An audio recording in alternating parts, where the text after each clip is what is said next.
A lot of football happening this November. We have World Cup qualifiers, and in Africa, of course, the intercontinental spots are up for grabs. And who better to talk about Nigeria and their plight so far than the man himself from Ghana Naija Ballers, Clinton? How are you doing today? Do you still feel confident to give up your hair if they lose? Do you still feel that confident? Now, before I started, before I talk about this, thanks for having me. And about my hair, when I talked about it, I told my wife, "This is the video I'm making today. If Nigeria lose against Gabon, I'm gonna cut my hair." She said, "You're joking, right?" So if it happens, it's gonna be a huge problem for me because my wife wouldn't like that. Number one, and I have to keep to my word. So just hope Nigeria don't let me down. That's it. So I think I will have to go through with it if Nigeria lose ball. 100% Nigeria have to win. Considering the fact that it beat Benin 4-0 to get to this point, they can't reach this point and decide to say, "Oh, let's just lose the game." No, it can't happen. The only thing I'm just what do you call it? I'm scared of is because now everyone's expecting them to beat Gabon. They might just relax and expect Gabon to respect them. So that's the only thing I'm scared of. Well, other than that, Nigeria should be able to beat Gabon, and I'm willing to shave my hair if they don't. And I think that's been my concern with them. Anytime I look at a game and I say, okay, this should be 2-0, 3-0, it's always that struggle, 1-0 win, that struggle draw. And that's kind of been their story for the whole qualification.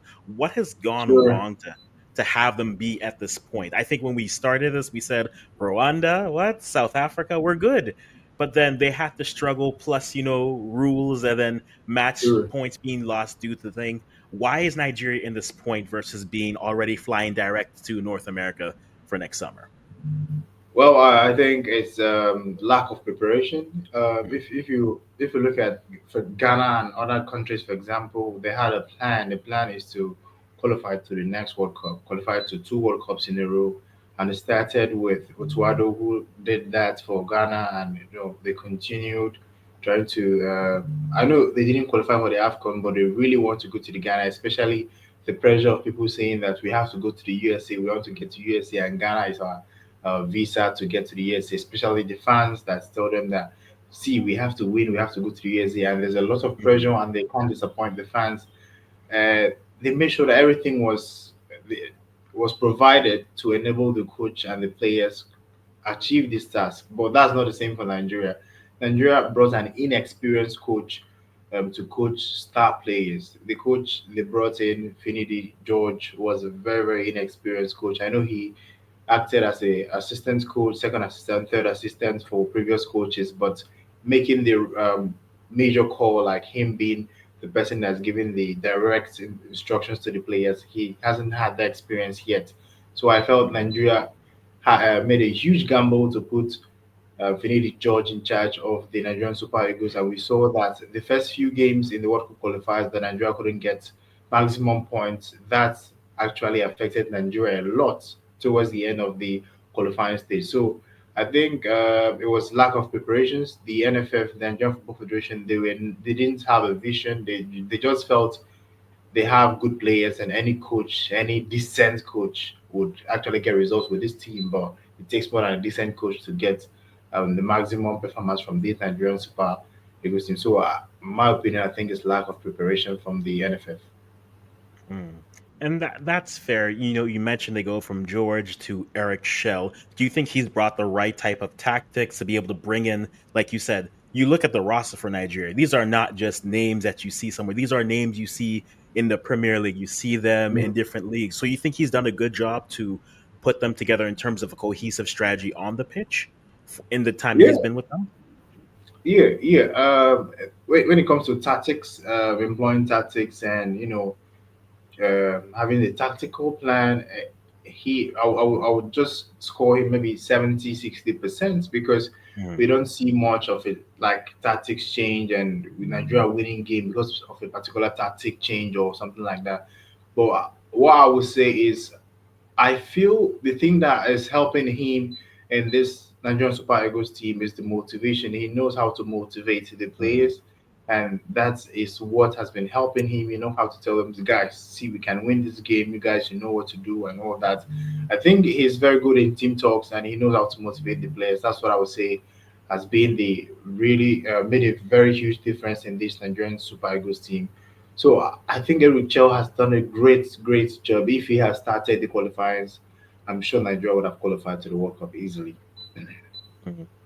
That I hope that is true, and we're gonna see how that looks like when they place Gabon. Now again, everything was reseeded. We have Gabon versus Nigeria in one matchup, Yeah. and then DR Congo versus Cameroon. When you look at the Nigerian roster that was just released for them, Okay. I'll just throw it up here for you. Are there names that you're excited to see finally in the program, or names that you're concerned in terms of what they might bring based off of the players that are there?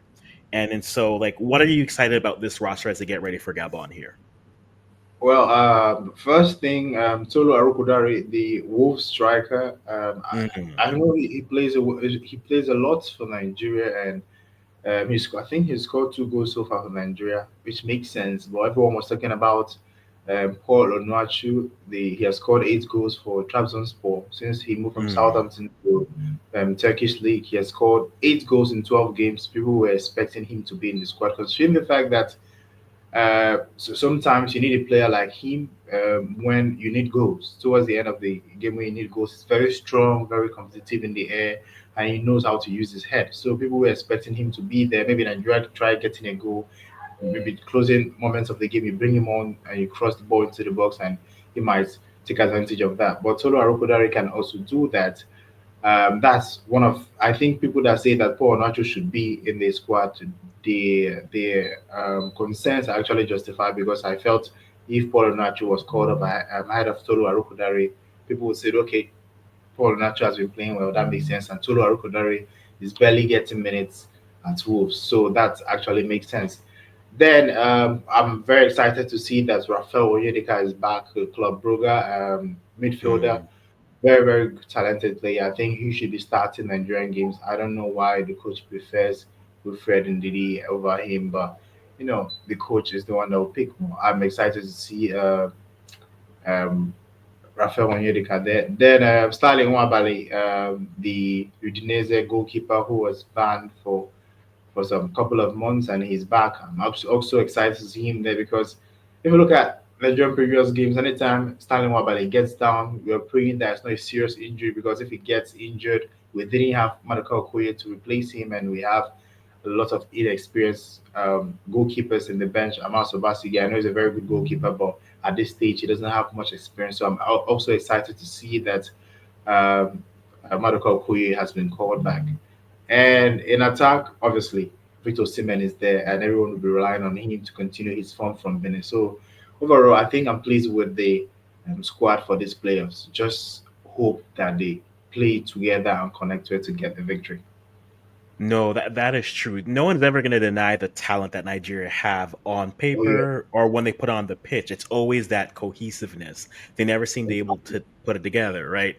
I always joke Yeah. with my Nigerian friends. It's like, yeah, Ghana never beat them to make the World Cup. We just drew. We only drew. Yes, So yes. so That's why I keep telling them. I said, "You haven't beat." When was the last time Ghana beat Nigeria? I can't remember. Every time it's either a draw or Nigeria win. Unity Cup, friendly game, the World Cup qualifiers. It's just away. You qualify with away goals, so don't take it as if you beat Nigeria. It's been long you beat Nigeria. That's what I keep telling people here in Ghana. They don't. They just feel that for the fact that they went to the World Cup, they beat Nigeria. On paper, they didn't. It's it's crazy. I always say we get the results that in games that matter. When they're friendlies, Nigeria can win them, but when games that matter, we get the results that they're needed. Now, when you're facing Gabon here, you see Aubameyang is coming, you see Dennis Buanga. So I almost want to focus in on that right hand side of the Nigerian side. Do you think Okay. they are well equipped to deal with attacks, especially coming off on that side, on the right back, right midfield areas of the pitch? Yeah. If you watch Nigerian last game against Benin, one of the best players on the pitch after Vito Osimhen is Benjamin Fredericks. Mm, Exceptional performance in the right back there, replacing Ola. I know everyone is talking about Mark Kayode from Brentford. Nigeria should go for him and all that. Mhm. But they are not looking at Benjamin Fredericks. He's very good. He played a very one. I think I did a comparison of his performance. He was exceptionally good in attack and defense in the midfield. Anytime, sometimes he moves into the midfield and helps in the midfield. He's a very, very good player. I think Nigeria will have a lot of work to do because you don't expect Benjamin Fredericks to actually hold the right spot. I think whoever plays at the right wing will also be busy, should be busy because only Benjamin Fredericks can't handle the pressure from Gabon. I am not saying this because Gabon are not a good team. They're extremely talented, and if Nigeria underrates them, you will see 2-0 first half, Nigeria down 2-0 first half. So this type of game, everyone has to be, all hands should be on deck. Everyone has to be supporting each other. If you're the right wing, support the right back. Left wing, you support the left back. So it's good to be a collective, but I think Nigeria have got the qualities in that right position to, hold whatever attack Gabon try to, offer or present to the Nigerian defense in that game. That's true. So I'll pose this question this way: Nigeria beats Gabon because of what? And then Gabon is able to get a victory over Nigeria because of what? What are those two scenarios for you right now? All right. It's very simple. I'll put it this way. Gabon know Nigeria beat Benin 4-0. So Gabon might want to be extremely cautious. And in doing that they can make a mistake and Nigeria will score goals and win the game. Because if Nigeria score maybe in the first few minutes, Gabon will come out, Nigeria is a counter attack to finish the game off. Mm, The only way Gabon will beat Nigeria is if I say this, if Nigeria, because I know Nigeria is going to attack. I don't expect Nigeria to defend. Nigeria is going to attack in this game.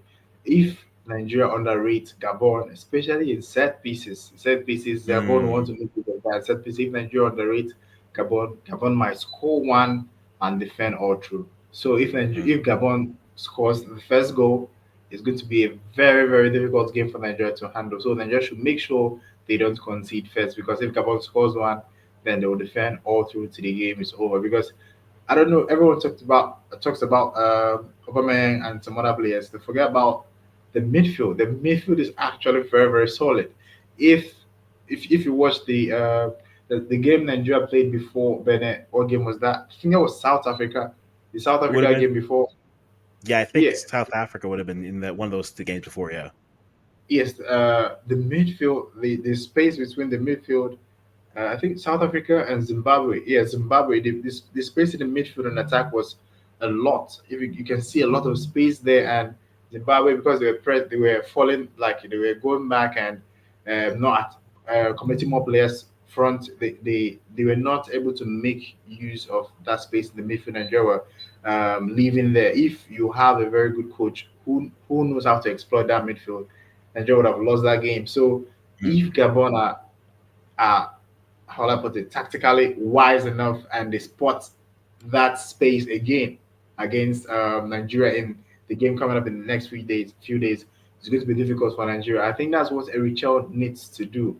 The space between the attack and the midfield is always open. Alex Obi should be mm. there, but he's not there. He's actually in the main midfield, and it's going to be interesting to see how it goes. But I think Gabon will rely on set pieces and trying to see if Nigeria would underrate them, like committing too much players up front and get a counter attack. That is the only way Gabon will be. If Nigeria underrates Gabon, Gabon will surprise them with a goal.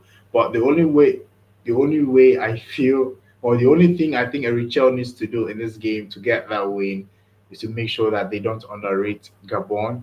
And if they Mm. get the chances, they should finish it because me personally, I don't want this game to go to extra time or even penalties. Yeah. The game should be done in 90 minutes because if it goes to extra time, penalties, it's anybody's game. But Nigeria should be able to at least make a statement before the halftime. The first 45 minutes should be enough for Nigeria to make a statement in this game. No, that's true. You threw up Gabon's lineup here. I will say the one thing I have known and I can't ever count out: Nigeria tend to put their best performances when they have the most pressure against them. We look back at them Exactly. at AFCON where they make the run. And the Ghanaian in me was frustrated. It's like they're just scoring one and then defending with non-defensive players. Somebody punish them finally, and Cote d'Ivoire did. But that when the pressure comes, which is something that you have to give them credit for, that Yeah. is the case. So whether it's 1-0 or whether it's 4-1, they just need to make sure it's a W, and they're facing either DR Congo or Cameroon. We're gonna Yes. look a little bit of ahead here, and I know someone in Gabon is gonna be mad at this video, and that's fine. But is there a team on the other side? You look at either DR Congo or Cameroon. Is there a team there from the Nigerian perspective you would prefer to play or want to avoid in that sense? How do you see I that other would, matchup going? I would want to avoid Cameroon. I don't want to meet Mm, Cameroon. Cameroon are not scared of us. DR Congo will be scared of us if we meet DR Congo, but Cameroon will not be afraid of Nigeria. So that game is going to be mm. intense. I don't want to meet Cameroon. 100% don't want to meet Cameroon. I rather prefer to meet DR Congo. I don't want to meet Cameroon. Those people, they're not scared of Nigeria.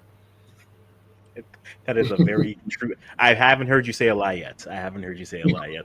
That DR Congo to me are fascinating because they are always in the position to just do the job, and then the collapse happens, right? The Yes. Spurs of African football, as we like to jokingly call them. But what do you think is their problem? Is it just that they've not been in these type of situations enough, or is it just a matter of that they just don't have the fortitude to get through in those situations? I think for DR Congo is very very how like what's the word I use? They don't give 100% all the time. Mm, Sometimes they play extremely well. The next game they're not consistent. That's the word. They're not consistent, and I don't know how the coach or whoever's in charge would bring that um, mentality of consistency into them. Maybe I don't know if they change players a lot, but sometimes they perform very well and sometimes they don't. I don't know if I haven't followed the news about the team. I don't know what to pinpoint that will be.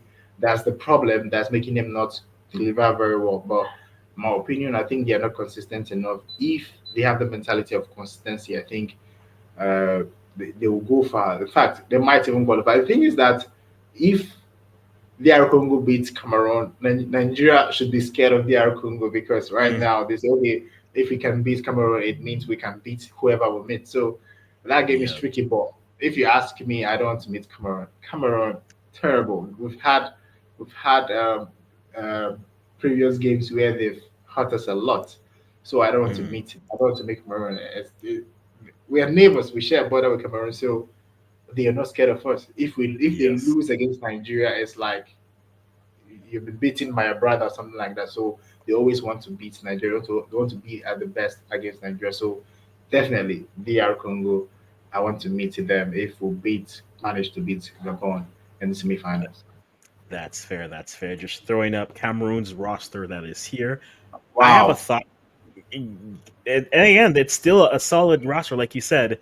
They are very familiar. Your neighbors know. I always say Please. that your neighbors know your schedule, but your guests are always surprised. So Wow. there's That's nothing crazy. here that is there's nothing here that's exciting or different. Oh, come I would on. say, They have.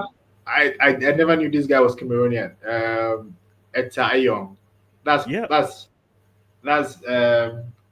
what do you call it? That's the hottest youngest striker in Europe right now. That guy is extremely talented.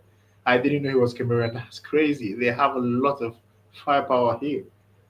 Wow. Listen, like every African country here, we're just like, okay, European academies and teams, you you have a bit.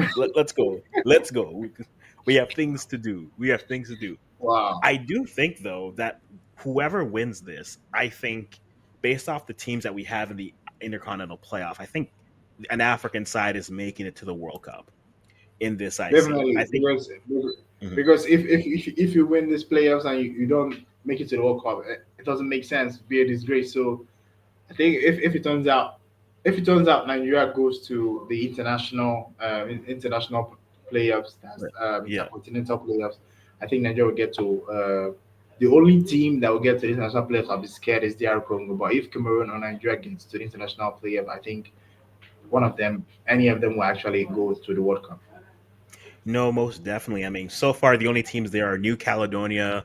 Bolivia, one of Iraq Definitely. or United. Like the sides are emerging, but based off on paper, you would definitely favor the African side to get through. It will just now come Definitely. between the ears, and that's what we're hoping comes through. That comes. Uh, Definitely. definitely. Score prediction for you before we wrap this up here. What's the score for Nigeria versus Gabon when they play Thursday? Uh, this morning I say 3-0. I think, considering the fact that Nigerian defense always sleep mid game, think let's say 3-1 victory for Nigeria. Mm. That's my Again, prediction. this is Nigeria in a game that people expect them to win. So What as a is your result, own prediction? What is your own prediction? a struggle 1-0 win because this is the Nigeria I know. When That's people say, "Oh, typical Nigeria's Nigeria. going to That's, win," that's typical Nigeria. they're they're going to struggle, and it's going to be like a 60-second minute goal, and then they're going to defend for the rest, and there'll be a Let few me, posts, but they'll do it. It'll be one let me nil, tell and that's what you, will happen. let me tell you, if it ends 1-0, it's going to be an Osimhen penalty kick. You know what? That is on brand. Actually, that is on brand. It'll be an Osimhen goal, Osman PK or a Lookman just cut into the middle and score back post, and we'll just be like, okay, he did it, we're good. I'm just imagining their entire Afcon run where it's just and Lookman scores, okay, they're in. That's good, Yes, that's good. yes, yes. Perfect, perfect. So Clinton, you're at Ghana Naija Ballers. Where else can people find you? I know we're going to collab on this here, but if people are looking for more information on Nigerian ballers, Ghana ballers, where can they find you everywhere? Ghana Naija Ballers on Twitter, on Facebook, on YouTube, and TikTok. On Twitter is GNB official, so you can follow. Okay, my username is actually there, so you can follow that on X or Twitter, whatever you Mhm. call it. So that's where you can find me. Perfect, perfect. So we'll put that there, guys. Whether we're right or wrong, I don't care. Just come and tell us whatever we are. And on Thursday, I'll either be crying of laughter or crying of sadness. One of the two will happen, and Clinton will be the same, guys. We'll wrap it up here, but we'll be back, I'm sure, talking about a few after the results and other things coming through. And till next time, we'll just say bye bye for now.